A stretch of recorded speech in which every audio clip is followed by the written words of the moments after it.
Yo, hello everyone. Happy holidays. Myth Wolf Gaming here, bringing you the top 5 areas to focus on in Raid Shadow Legends. More so for account progressions, for all types of levels, and just kind of give you guys a general idea like where you should focus on in the game.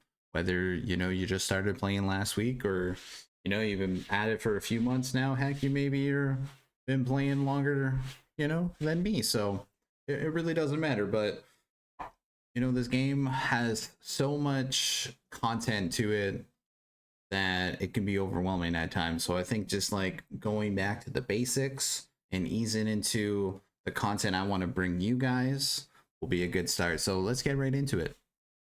So obviously, you have your dailies, which is something you always want to just do whenever you can. I get it, life gets busy and stuff, but just getting your dailies done constantly along with your advance, then you're one step of the game.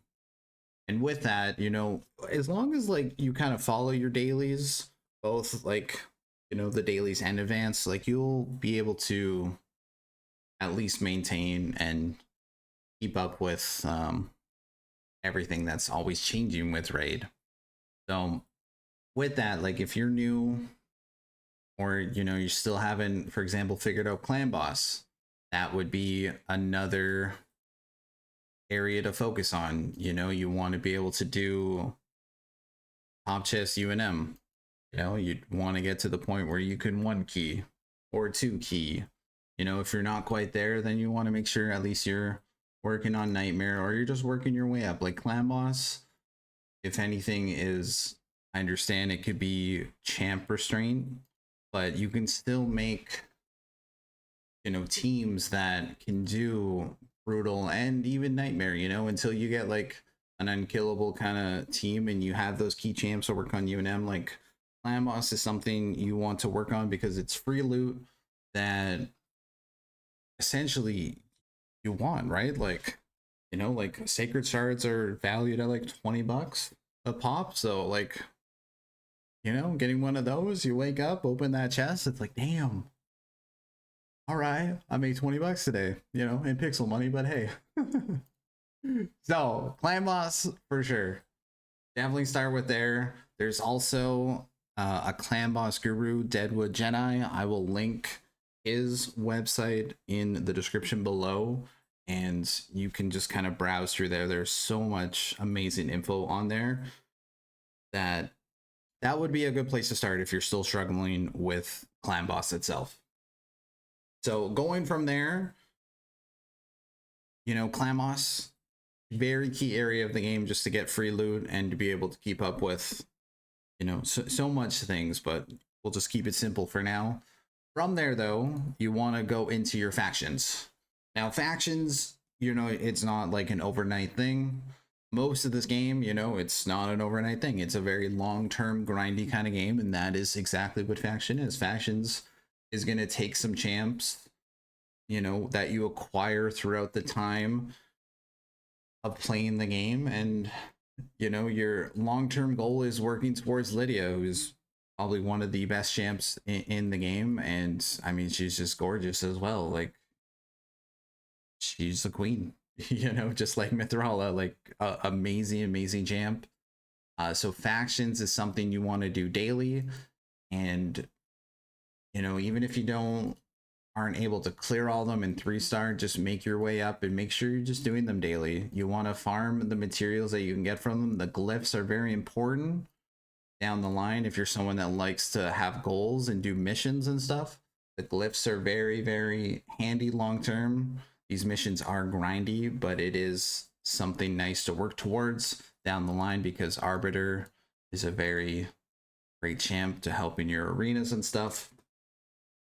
And Ramantu, that's a long-term kind of one. It took me like a couple years to get, or just shy, maybe a year and a half. So just perspective wise, again, it's not something that you will get overnight. So we got clan boss, we got factions. Another thing you should be doing that again is in your dailies, like doing your 5 classic arenas.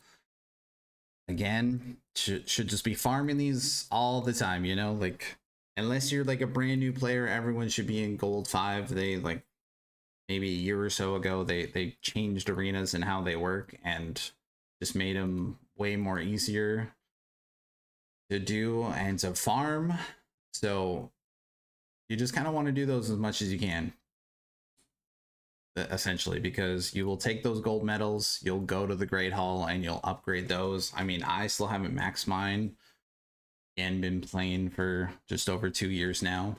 So it takes time. It takes time, but these kind of areas will help you in all, well, sorry, these bonuses, affinity bonuses, will help you in all areas of the game. And for those that don't know, if you're not sure like which ones to upgrade, the accuracy ones are for early to mid game are very helpful. I mean, heck, even late game, but accuracy is one that you want to kind of max out first, or at least put some love into, and then you can go into your crit damage, and then from there I would maybe go resistance, or just kind of depending on the amount of champs. Like say you have more red champs, then I might like put more love in there, you know, if you have a lot of voids, you know, depending. It's kind of based on player to player, but for sure accuracy and then crit damage is one you'll want to focus on there. So with that, you have arenas, and if you're high enough level, which I mean most of you should be, because I think it's what 35 to unlock 3v3s, and then eventually you'll start working on 3v3s. Now getting into gold is a romantic mission, so I don't expect everyone to be in gold, and gold is where a lot of the krakens come to play, and it's a little bit scary out there. Good old PvP stuff, right? But the main tier, I mean, you want to try and eventually get to is just into silver, hanging out maybe silver 2, 3, you know, around there. Come like CVC to help your clans and stuff. Very good for points. But just overall, like doing your 3v3s and account progression is very huge. You know, you can get free energy, a free blue shard. You know, I still never got those champ frags. We won't talk about it. Your Drexar is in here. He's one I would recommend working towards as well, like as soon as possible. He's a great free champ that will work very well in an area called Doom Tower.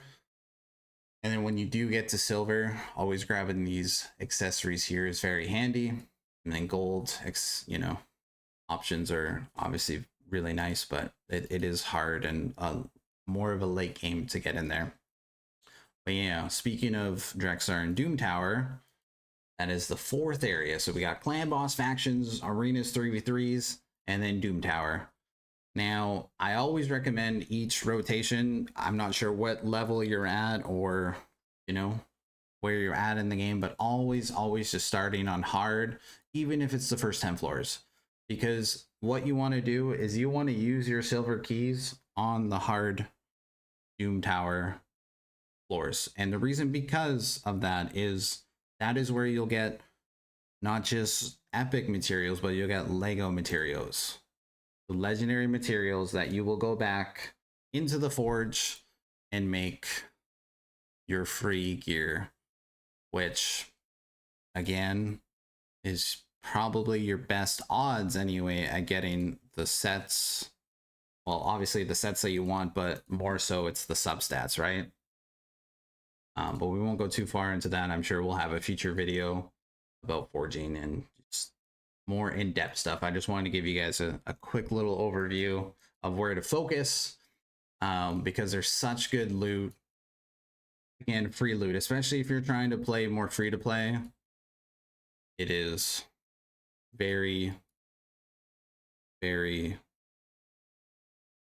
important to do your hard Doom Tower along with your clan boss, your factions, your arenas, your 3v3s, just to keep up to date and just to keep resources coming in so that you can participate in CVCs and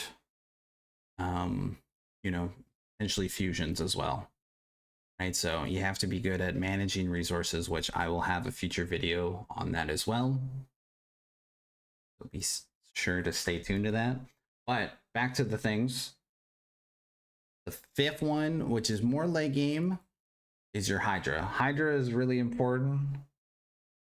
it is the fifth top area I would focus on. Even if you're just doing normal, you know, and getting top chest there, more often than not, you can kind of throw anything at that. I mean, obviously, if you know what you're doing, it makes it better. But to get the champ Mithrala, if you haven't yet, very, very, you know, do as soon as you can and keep working towards that because it has more end game, even mid game gear and stuff that will help you long term. But yeah, just to recap, again, just logging in, doing your dailies. Like I said in my intro video, I've been playing this game for 2.5 years and I've only missed dailies once, which is kind of scary to think about. But yeah, it's so important just to keep up with the game and just to keep resources, especially if you are playing free to play or very low spend. It's important to do your dailies, do your clan boss, your factions, farm your arenas, do some 3v3s, get some Doom Tower in there, and then if you can, definitely your Hydra. And that is your 5 top areas of the game. And I hope that helps. So make sure to focus on those and you'll see your account progress as time goes on. But thank you again, you guys, for popping in, hanging out. If you like the info, make sure to subscribe. And we will see you in the next one. Myth Wolf Gaming out.